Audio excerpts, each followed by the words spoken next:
महोत्सव आशा आशंका भितर थिला जो आशा आशंकार कला बादल आसे से अरुण उदय सब आशंका टली जाए और जो अरुण था विकास आसे से प्रगति आसे मंच स्वागत करने दुई पद कविता कहबी माटी समर्पित उत्सर्ग जहां जीवन माटी समर्पित उत्सर्ग जहां जीवन गांधीवादी चिंता और चेतनार प्रवर्तक कर्मयोगी अनन्य अरुण आपण मानकर भव्य करतली भापुर माटी रे स्वागत करुछु आम नायगढ़ माटी मुरबी डॉक्टर अरुण कुमार साहू महोदय।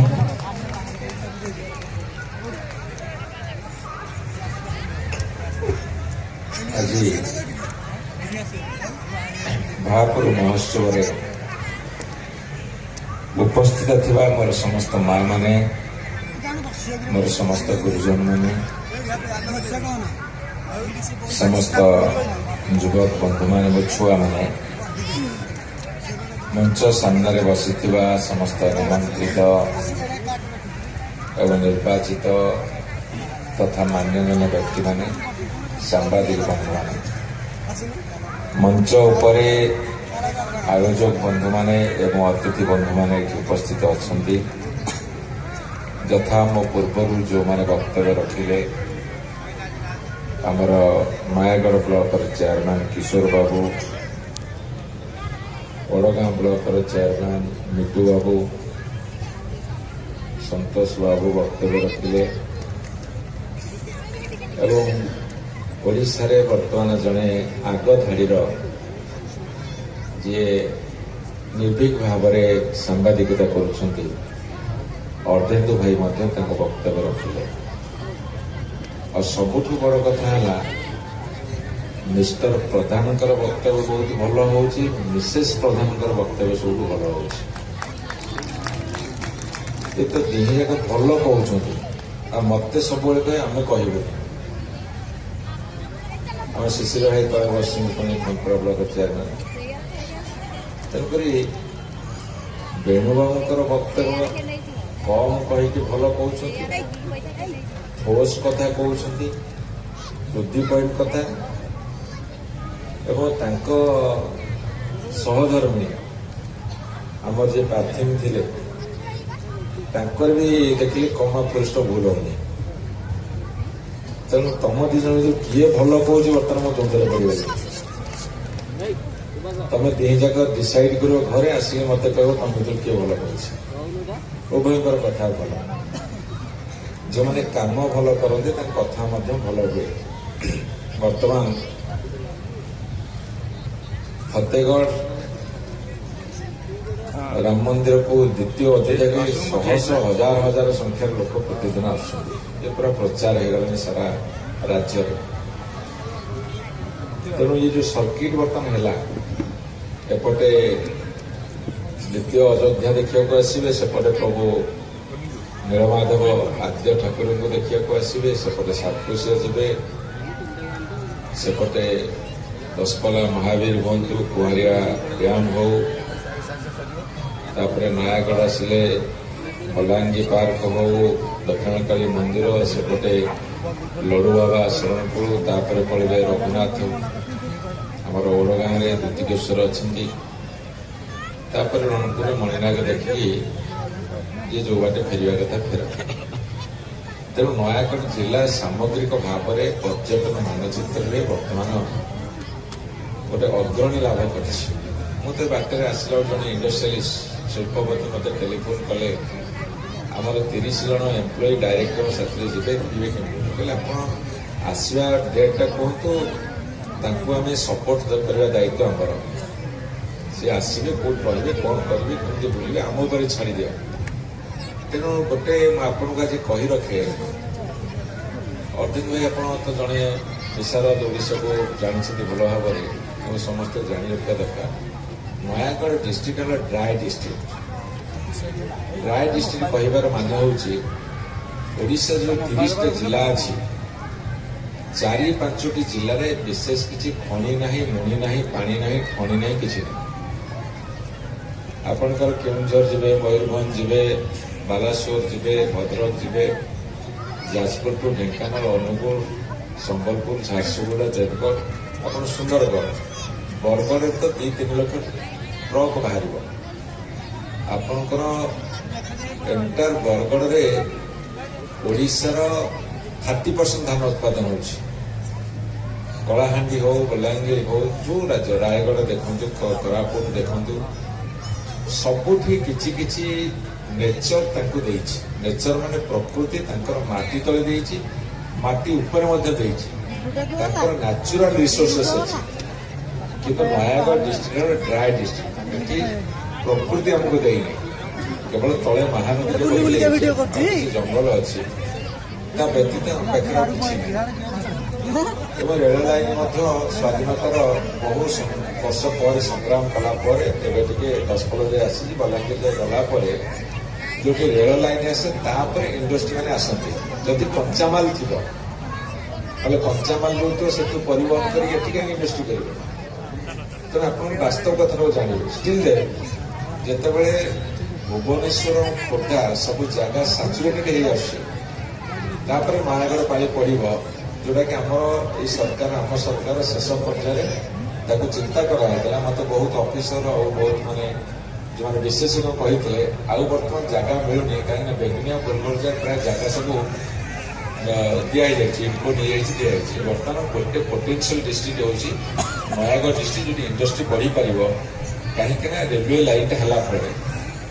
ତେଣୁ ଗୋଟେ ଡ୍ରାଏ ଡିଷ୍ଟ୍ରିକ୍ଟରେ କାମ କରିକି ଯୋଉ ଡିଷ୍ଟ୍ରିକ୍ଟରେ କିଛି ନାହିଁ ନ୍ୟାଚୁରାଲ ରିସୋର୍ସେସ୍, ତାକୁ ଯଦି ଆମେ ଏତିକି ବାଟ ନେଇପାରିଛେ ସମ୍ମିଳିତ ଉଦ୍ୟମରେ, ମୁଁ ଏ ମଞ୍ଚ ଉପରୁ ନୟାଗଡ଼ ଜିଲ୍ଲାର ସମସ୍ତ ଜନସାଧାରଣ, ସମସ୍ତ ଜନପ୍ରତିନିଧି ଯେକୌଣସି ଦଳର ହୁଅନ୍ତୁ ନା କାହିଁକି ମୁଁ ଧନ୍ୟବାଦ ଦେଉଛି। ଗୋଟେ ଡ୍ରାଏ ଡିଷ୍ଟ୍ରିକ୍ଟ କେମିତି ଆଗକୁ ବଢ଼ାଯିବ, ଗୋଟେ ପାହାଡ଼ ଉପରେ ରାମ ମନ୍ଦିର ଠିଆ କରାହେବ, ସାରା ଓଡ଼ିଶାର ଲୋକଙ୍କର ଦୃଷ୍ଟି ଆକର୍ଷଣ କରିବ। ନୟାଗଡ଼ରେ କିଛି ନଥିଲା, ଟାଉନ ଉପରେ ଗୋଟେ ବଲାଙ୍ଗୀର ପାର୍କ, ଆପଣ ତାକୁ ଗୁଗୁଲ ମାରନ୍ତୁ, ଓଡ଼ିଶାର ଆପଣ ଦେଖିଦେବେ ତାକୁ ନମ୍ବର 1 ପାର୍କ, ଯୋଉଠି କିଛି ନଥିଲା ସେଠି ଆମେ ନୂଆ କରି ତିଆରି କରିଦେଲେ। ତେଣୁ ଯେ ଟ୍ରାନ୍ସଫର୍ମ ହେଇନି ସେ କଥା ନୁହେଁ। ଏସବୁର ଇତିହାସ ଯେତେବେଳେ ଲେଖାଯିବ, ସେ ଇତିହାସରେ ଜରୁର ସ୍ଥାନିତ ହବ ଯେ କଣ କଣ ହେଇଛି, କୋଉ ପ୍ରତିକୂଳ ପରିସ୍ଥିତି ଭିତରେ ହେଇଛି। ତେଣୁକରି ବେଣୁବାବୁ ଯୋଉ କଥା ଏଠି କହିଲେ ବା ଅନ୍ୟମାନେ ଯୋଉ କଥା ଏଠି କହିଲେ ଯେ ଭାପୁର ମହୋତ୍ସବ, ଯେତେବେଳେ ଆସୁଥିଲି ଆମର ଜଣେ ହାଇସ୍କୁଲର ଟିଚର ଏ ପାଖରେ ଅଛନ୍ତି, ବାଘମାରୀ ପାଖରେ, ମୋତେ ଟେଲିଫୋନ କରିଥିଲି, କୁଆଡ଼େ ଯାଉଛନ୍ତି, ଭାପୁର ମହୋତ୍ସବ। କହିଲେ ହଁ ଭାଇ ବହୁତ ଲୋକ ହଉଛନ୍ତି। ମୁଁ କହିଲି ହବା ସ୍ୱାଭାବିକ କଥା, ଲୋକଙ୍କ ଭିତରେ ଜାଗରଣ ଅଛି, ଉନ୍ମାଦନା ଅଛି, ଉଦ୍ବେଳନ ଅଛି। ଲୋକମାନେ ଚାହୁଁଛନ୍ତି ଯେ ଯୋଉଠି କିଛି ନାହିଁ ସେଠି ଅନେକ ଅପାର ସମ୍ଭାବନା ତିଆରି ହେବା ଗୋଟେ ବଡ଼ କଥା, ସେଥିରେ ଲୋକମାନଙ୍କର ସହଯୋଗ ଅଛି। ତେଣୁ ଭାପୁର ମହୋତ୍ସବ ହେଉଛି ଲୋକ ମହୋତ୍ସବ, এটা କହିବାରେ କୌଣସି ଦ୍ୱିଧା ନାହିଁ, ବରଂ ଆକୁ ଲୋକ ମହୋତ୍ସବ ନାମରେ ମଧ୍ୟ ନାମିତ କରାଯାଇପାରେ। ବନ୍ଧୁମାନେ, ଇଏ ହେଉଛି ଇଚ୍ଛା ଶକ୍ତିର କଥା, ଇଏ ହେଉଛି ମନୋବୃତ୍ତିର କଥା, ଇଏ ହେଉଛି କାହାର କେତେ ନିଷ୍ଠା ଅଛି। ମୁଁ ଆପଣଙ୍କୁ ଗୋଟେ କଥା କହି ରଖେ, ବହୁତ ଲୋକଙ୍କ ପାଖରେ ବହୁତ ପଇସା ଥାଇପାରେ, ଯଦି ମନୋବୃତ୍ତି ନଥିବ, ଇଚ୍ଛା ଶକ୍ତି ନଥିବ, ହେଇପାରିବନି। ମୁଁ ଆପଣଙ୍କୁ ମୋ ନିଜ କଥା ଏଠି କହିବାକୁ ଆସେ। ମତେ ବହୁତ ଲୋକ ବହୁତ କଥା ଭାବନ୍ତି, ଭାବିବାକୁ ଦିଆଯାଏ। ମୁଁ କାହା ପାଟିରେ କଣ ଯେ ଘାତ ମରିକି କହିବି ନା କହ ନା। ମୁଁ ମଧ୍ୟ ଗୋଟେ ଡ୍ରାଏ ମ୍ୟାନ୍, ଶୁଖିଲା ମଣିଷଟି, କିନ୍ତୁ ମତେ ଯଦି କହିବ ଯୋଉଠି କିଛି ନଥିବ ସେଠି ଅନେକ କିଛି କରିବା, ତାକୁ କରିବାର ଦକ୍ଷତା ଭଗବାନ ଆମକୁ ଦେଇଛନ୍ତି। ତେଣୁ ସେଇଭଳି ଭାବରେ ଭାବରେ ମହୋତ୍ସବ ହଉ, ମନ୍ଦିର ହଉ, ବା ଅନ୍ୟାନ୍ୟ କ୍ରିକେଟ ମ୍ୟାଚ୍ ହଉ, ବା ଅନ୍ୟ କଥା ହଉ, ଆଜି ଗୋଟେ ଦୃଷ୍ଟି ଆକର୍ଷଣ କଲା ଭଳି କାମ କରାଯାଇଛି। ଏଇଟା ହେଉଛି ମନୋବୃତ୍ତି, ଇଚ୍ଛା ଶକ୍ତି ଏବଂ କିଛି କରି ଦେଖେଇବାର ଯୋଉ କାର୍ଯ୍ୟକ୍ରମ, ତାକୁ ଏଇଠି ଏମାନେ ପ୍ରତିଫଳିତ କରିଛନ୍ତି। ଶିଖିବାର କଥା ଅଛି। ଆଉ ଏଠୁ ଯିବ, ସବୁ ଥିବ, କାହା ମୁହଁକୁ ଚାହୁଁନଥିବ, ସେମିତି ହବନି। ତେଣୁ ବନ୍ଧୁମାନେ, ଆମେ ଆସିବା ବର୍ତ୍ତମାନ ଏ ଯୋଉ ମହୋତ୍ସବ ମାନ ହଉଛି, ଏଥିରେ ଓଡ଼ିଶା କେତେ ବାଟ ଯାଇଛି। ଗୋଟେ ଓଡ଼ିଶାକୁ ଆମେ ମାପକାଠିରେ କେମିତି ମାପିବା? ଓଡ଼ିଶାକୁ ଯଦି ମାପକାଠିରେ ମାପିବା, ଆମେ କେମିତି ମାପିବା? ଆମେ ଧର ଉତ୍ତରପ୍ରଦେଶ ଯିବା, ଆମେ ଧର ୱେଷ୍ଟବେଙ୍ଗଲ ଯିବା, ଆମେ ଧର କେରଳ ଯିବା, ତାମିଲନାଡୁ ଯିବା, କର୍ଣ୍ଣାଟକ ଯିବା, ଯେକୌଣସି ରାଜ୍ୟକୁ ଯିବା, ଜାମ୍ମୁ କାଶ୍ମୀର ଯୁଆଡେ ଯିବା, ଆମେ କୋଉଟାକୁ ଦେଖୁଛେ? ସେଠି କଣ କଣ ଦେଖିବା ଜିନିଷ ଅଛି, ସେଠି ପ୍ରକୃତି କେତେ ଦେଇଛି, ସେଠିକାର ସରକାର ସେଠିକାର ଜନସାଧାରଣ କେତେ ଆଗକୁ ବଢେଇଛନ୍ତି, ଏସବୁ କଥା ଦେଖାଯିବ। ତେଣୁ ସେଇ କଥାଟା ଦେଖିଲା ବେଳେ ଆଜି ଓଡ଼ିଶାକୁ ଆପଣ ଦେଖିବେ, ଓଡ଼ିଶାରେ ଅପାର ପ୍ରାଚୁର୍ଯ୍ୟ ସମ୍ପଦ ଭରି ହେଇକି ଅଛି, ତାକୁ ଆଗକୁ ବଢେଇବାର ଅଛି। ଆପଣଙ୍କୁ ମୁଁ କହି ରଖେ, କେରଳ ଗୋଟେ ରାଜ୍ୟ, ସେ ଗୋଟେ ଛୋଟିଆ କ୍ୟାପସନ୍ ଲେଖିଲେ, ଛୋଟିଆ କ୍ୟାପସନ୍ ଲେଖିଲେ ଗଡ୍ସ ଓନ୍ କଣ୍ଟ୍ରି, ଲେଖିଲେ ଗଡ୍ସ ଓନ୍ କଣ୍ଟ୍ରି। ସେ କ୍ୟାପସନ୍ଟା ଏତେ କ୍ୟାଚି ହେଲା ଯେ ଆଜି କେରଳ ହେଉଛି ଡେଷ୍ଟିନେସନ୍ ସମସ୍ତଙ୍କର। ଆମେ କେରଳ ଯିବୁ, ସେ ବ୍ୟାକୱାଟର ରହିବୁ ଆଲପାଇରେ, କି ଆମେ ଯୋଉ ଏବେ ଯୋଉ ହେଇଥିଲା ୱାୟାନାଡରେ ଯୋଉ ବନ୍ୟା ହେଇକି ଧୋଇ ନେଇଛି ଗୋଟେ ଅଂଶ ଟିକେ, ତାର ଯୋଉ ମନୋରମ ସୌନ୍ଦର୍ଯ୍ୟ ତାଙ୍କ ପାଖରେ ଯେତିକି ଥିଲେ ତାକୁ ସେ ମାର୍କେଟିଂ କରାଇଦେଲେ। ସେମିତି ଆପଣ କର୍ଣ୍ଣାଟକ ଯାଆନ୍ତୁ, ତାମିଲନାଡୁ ଯାଆନ୍ତୁ, ଯୋଉଠିକି ଯାଆନ୍ତୁ, କି ନର୍ଥ ଇଷ୍ଟ ଯାଆନ୍ତୁ, ଲୋକ କାହିଁକି ଯାଉଛନ୍ତି? ଚେରାପୁଞ୍ଜି ଆପଣ ଯିବେ, ମେଘାଳୟ ଶିଲଂ ପାଖରେ ଚେରାପୁଞ୍ଜି ଯିବେ, ଆମ ପାହାଡ଼ ତ ବହୁତ ସୁନ୍ଦର, କିନ୍ତୁ ଚେରାପୁଞ୍ଜିଟା ମାର୍କେଟିଂ ହେଇଛି, ଯେ ବର୍ଷ ସାରା ବର୍ଷା ହଉଛି, ଜଳପ୍ରପାତ ପଡୁଛି, ବହୁତ ଉପରେ ଅଛି। ତେଣୁ ଏଇ ଯୋଉ କଥା ଗୁଡା ସବୁ ହେଇଛି, ଆମେ ମଧ୍ୟ କିଛି କମ୍ ଆଗରେ ପଛରେ ପଡ଼ିନି, ଆମେ ବହୁତ ଆଗକୁ ଯାଇଛି। ଆଜି ଆମର ଯେତେବେଳେ ବିଦେଶରୁ ଲୋକ ଆସୁଛନ୍ତି, ଆପଣ କହି ରଖେ, ଯଦି ଆପଣ ସାତକୋଶିଆ ଯିବେ, ମୁଁ ନରସିଂହପୁର ପଟୁ ଯିବା କଥା କହୁନି, କି ଅନୁଗୁଳ ପଟୁ ଯିବା କଥା କହୁନି, ଆମର ବରମୂଳ ପଟୁ ଯାଆନ୍ତୁ। ଏପଟୁ ଗଲେ ମଧ୍ୟ ଲାଷ୍ଟ ବର୍ଷ ଆପଣ ବିଲିଭ୍ କରିବେନି, ସେଠି ଯୋଉ ମହାନଦୀ ବାଲିରେ ଯୋଉ ଟ୍ରେନ୍ ପଡ଼ିଛି, ସେ ମହାନଦୀ ବାଲିରେ ଟ୍ରେନ୍ ପଡ଼ିଛି, ସେଠି ସେମାନେ 6 କୋଟି ଟଙ୍କା ବିଜନେସ୍ କରିଥିଲେ ଗୋଟେ ସିଜନରେ, ଓଡ଼ିଶାର ସବୁ ହାଏଷ୍ଟ।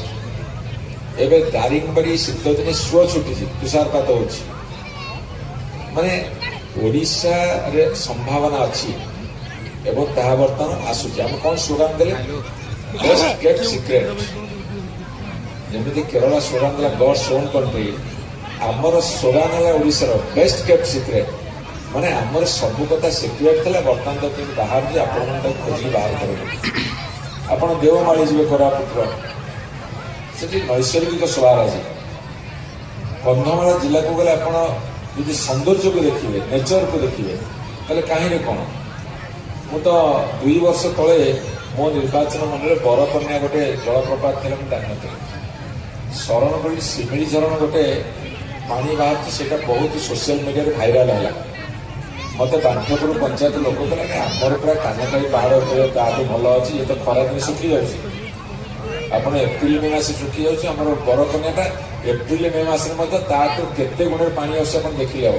ମୁଁ 2 ବର୍ଷ ତଳେ ଦେଖିଲି, ସାଙ୍ଗେ ସାଙ୍ଗେ ନବୀନ ବାବୁଙ୍କୁ କହିଲି 4 କୋଟି 42 ଲକ୍ଷ ଟଙ୍କା ଆଣିଲି, ସେଠି ଗୋଟେ କାମ ହେଇଛି। ମୁଁ ଯେତେବେଳେ ଗଲେ କୁଆଡ଼ୁ କୁଆଡ଼ୁ ଓଡ଼ିଶାର ବସ୍ ଗାଡ଼ି ମଟର ଲାଗୁଛି, କେତେ ଭୋଜି ଭାତ ଦେଖିବ ମୁଣ୍ଡ ଖରାପ। 2 ବର୍ଷ ଭିତରେ ମୁଁ ସେଠିକି ଗଲି, ଏମିତି 4 ଥାକେରେ 5 ଥାକେରେ ଜଳପ୍ରପାତ ଅଛି, 5 ଥାକେରେ। ପାହାଡ଼କୁ ଯେତେ ଚଳି ଚଢ଼ିବ ସେତେ ପାଗଳ ହେଇଯିବ, ଉପରେ ହାତୀ ବୁଲୁଛି। ମୁଁ ଖାଲି ସେ ଗୋଟେ ବର ଓହଳିଟେ ଥିଲା, ସେଥିରେ ଓହଳିକି ମୁଁ ଗୋଟେ ଭିଡ଼ିଓଟେ କଲି, ଏଇ ଯେ ବନଲତା ପାହାଡ଼ ଆହାରେ ଦେଶ କେଡ଼େ ସୁନ୍ଦର, ମୁଁ ଛାଡ଼ିଦେଲି। ଆରେ କି ଲୋକ, ସେଇ ଗୋଟିଏ ୟୁଟ୍ୟୁବରେ ସେଥିରେ ମାର୍କେଟିଂ ହେଇଗଲେ, ମୁଁ ଆମ୍ବାସଡ଼ର ହେଇଗଲି।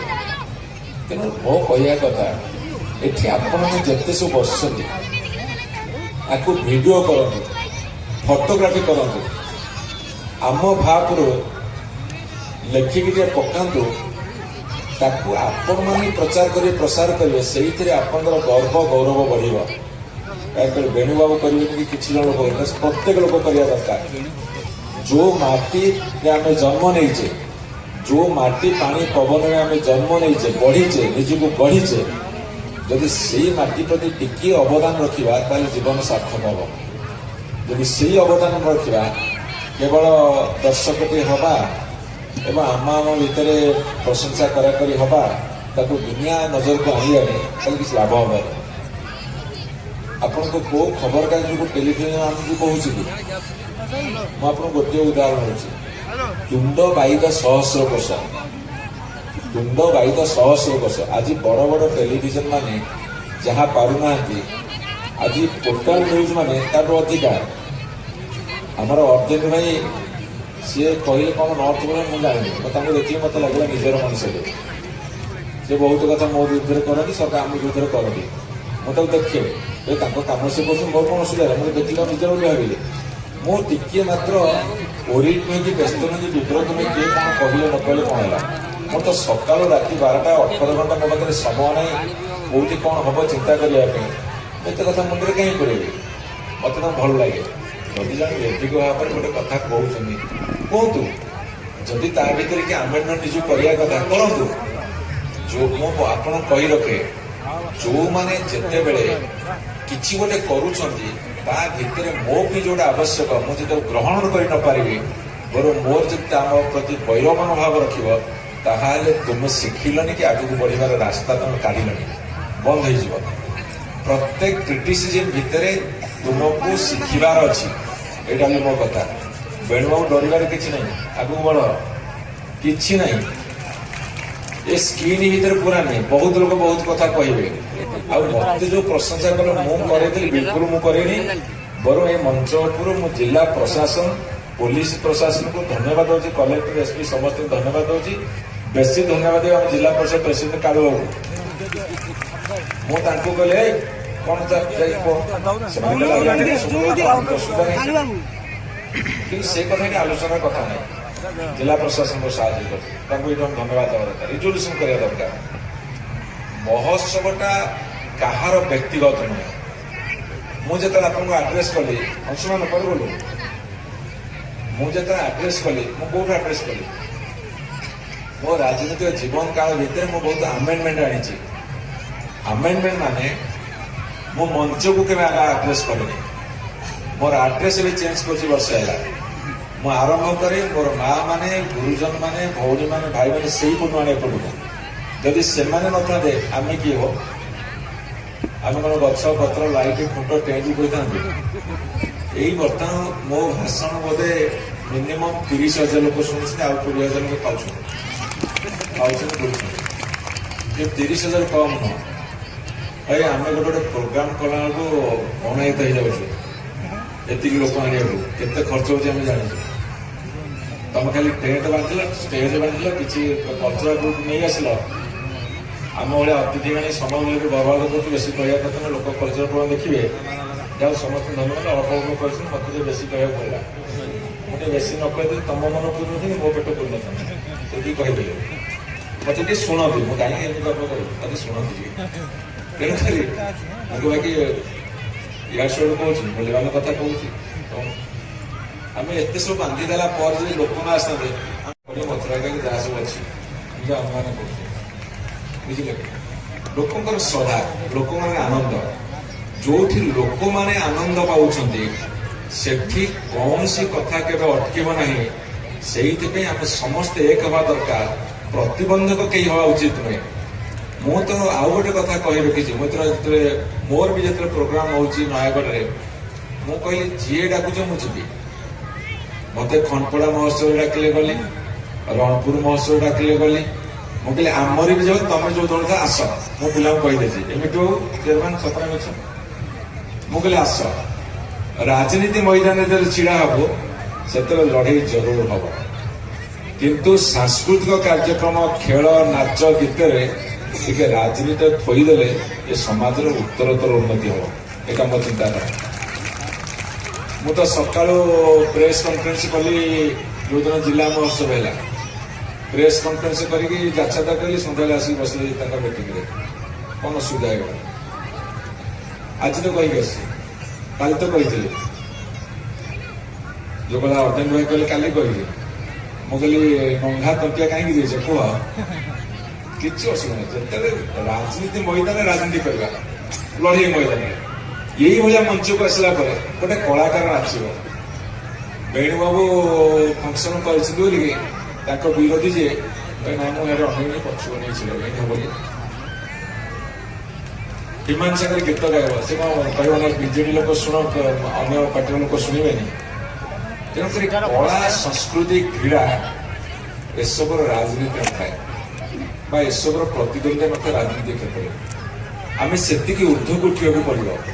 ଆଚ୍ଛା, ଆମେ ଯେତେବେଳେ ଯାଉଛେ ଫରେନ୍ ଯାଉଛେ, ଆମେ ଅଷ୍ଟ୍ରେଲିଆ ଯାଉଛେ କି କାନାଡା ଯାଉଛେ କି ଆମେରିକା ଯାଉଛେ କି ଲଣ୍ଡନ ଯାଉଛେ, ଆମେ ଯାଇକି ପଚାରୁଛେ ତମର ବର୍ତ୍ତମାନ ପ୍ରଧାନମନ୍ତ୍ରୀ କେ ତା ବିରୋଧୀ କେ, ଆମେ ଦେଖୁଛେ ତାଙ୍କର ବକିଂହାମ ପ୍ୟାଲେସ ଦେଖିବୁ, ଆମେ ତାଙ୍କ ଝେଲମ ନଦୀ ଦେଖିବୁ, ଟେମ୍ସ ନଦୀ ଦେଖିବୁ, ଆମେ ସେଇଗୁଡ଼ା ଦେଖିବୁ। ଆମେ ପ୍ୟାରିସକୁ ଆମେ ଦେଖୁ ଆଇଫେଲ ଟାୱାର, ତାଙ୍କର ସେ ମାକ୍ରୋନ୍ ଗଲା କି ରହିଲା ଆମର କଣ ଯାଆସ ଅଛି। ତେଣୁ ସାଧାରଣ ଲୋକଙ୍କର ଯାଆସ ନାହିଁ କିଏ ଆଇଲା କିଏ ଗଲା। ସାଧାରଣ ଲୋକ ଯାଆସ ନାହିଁ କିଏ ଆଇଛି ଗୀତ ଗାଉଛି, କିଏ ଆସିଛି ନାଚୁଛି, ଏ ନାଚଟା ଭଲ ହେଲା ନାଇଁ ମୁଁ ସିଏ ମାନ୍ଦା କଲା, ଆମେ ଏତିକି ମୂଲ୍ୟାଙ୍କନ କରିକି ଯିବୁ। ଆଉ ବାହାରକୁ ଗଲେ କହିବୁ ବଢିଆ ହେଇଛି। ଏମିତିଆ ମହୋତ୍ସବ ଆମେ ଦୁନିଆରେ ଦେଖିନୁ। ଏଇଟା ହେଲା ଗର୍ବ। ଏ ଗର୍ବବୋଧକୁ ଯେତେବେଳେ ଆପଣ ରୋକିବାକୁ ଚେଷ୍ଟା କରିବେ ଯେ କେହି ବି ହେଲେ, ସେତେବେଳେ ସିଏ ଲୋକମାନଙ୍କର ଆକ୍ରୋଶର ଶିକାର ହବ, ଆଶୀର୍ବାଦ ପାଇବନି। ଆପଣଙ୍କୁ କହି ରଖେ ଏ ଜ୍ଞାନ ଗୁଣରେ ମୁଁ ସେ ପାଇଛି। ଏ ଜ୍ଞାନ ପାଇକି ଉପରକୁ ଉଠିବା ଆହୁରି ଗୋଟେ ବଡ କଥା, ଉପରକୁ ଉଠିବା ବଡ କଥା। ଆଉ ଛାଡ଼, ଆଉ ବେଶୀ ନବାନି। ଆଚ୍ଛା, ଆମର ବର୍ତ୍ତମାନ ଜିଲ୍ଲାରେ କେତେଟା ମହୋତ୍ସବ ସରିଗଲାଣି? ସୁନାଖଳା କାଉଁରୀ ମହୋତ୍ସବ ସରିଗଲା ବୋଧେ କାଳୁ ବାବୁ? ତମେ କଣ ଅଫିସିଆଲ ସେରିମୋନିଆଲ ଡ୍ରେସ୍ ନେଇ ଆସିଛ?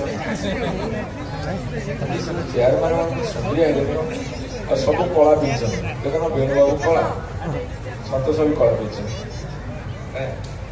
କାଳୁ ବାବୁ କଳା ପିନ୍ଧଛନ୍ତି, ବାବୁ କଳା, କିଶୋର ବାବୁ କଳା। ଠିକ ଅଛି, ମୁଁ ଆକ୍ଚୁଆଲି ଆଜି ଆସିପାରିବି କାହିଁକିନା ପରଦିନ ଗଲି ବାଲେଶ୍ୱର 16ରେ ଫେରିଲି ରାତି 3ଟାରେ, ପୁଣି କାଲି ଆସିଲି ନୟାଗଡ଼ ଗଲି 10 ପଲା, ଫେରିଲି ରାତି 12ଟାରେ। ଆଜି ଗଲି ପୁରୀ, ବେଣୁବାବୁ କହିଲେ ଆସିବି, କହିଲେ ନ ଆସିଲେ ହବନି। ମୁଁ କହିଲି ସତରେ କାଳେ କଣ ଚାକିରି ବାକିରି ରହିବ ନ ରହିବ, ତେଣୁକରି ବାଧ୍ୟ ହେଇକି ଆସିଲି। ଏଇଠୁ ପୁଣି ଯିବି ନୟାଗଡ଼। ମୁଁ ଆସିଛି ଭାଇ, ମତେ ଟିକେ ଭଲରେ ରଖିଥିବ। ତାପରେ ଆମ ସବୁ ବନ୍ଧୁବାନ୍ଧବ ଗାଁ ଗୁଡ଼ାକ ଘରେ ଘରେ ବନ୍ଧୁବାନ୍ଧବ ଘରକୁ ଆସିଲାଣି। ଆଚ୍ଛା, ଇଏ ଅର୍ଜୁନ ଭାଇ ତମର ମାମୁଁ ଘରେ ନା? ଆଚ୍ଛା, ତାହେଲେ ତମେ ଆମର ଆଜି ବନ୍ଧୁ ହେଲା। ଆଉ ମୋ ଭିତରେ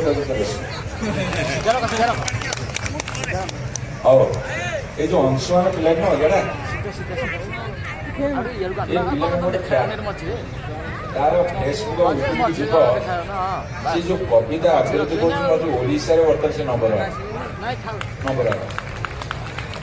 ଯିବ। ଅଂଶୁମାନ ଜେନା, ତ ଅଂଶୁମାନ ଜେନା, ତମ ନାଁଟା ଏରୁ ଆରମ୍ଭ ହେଇଛି।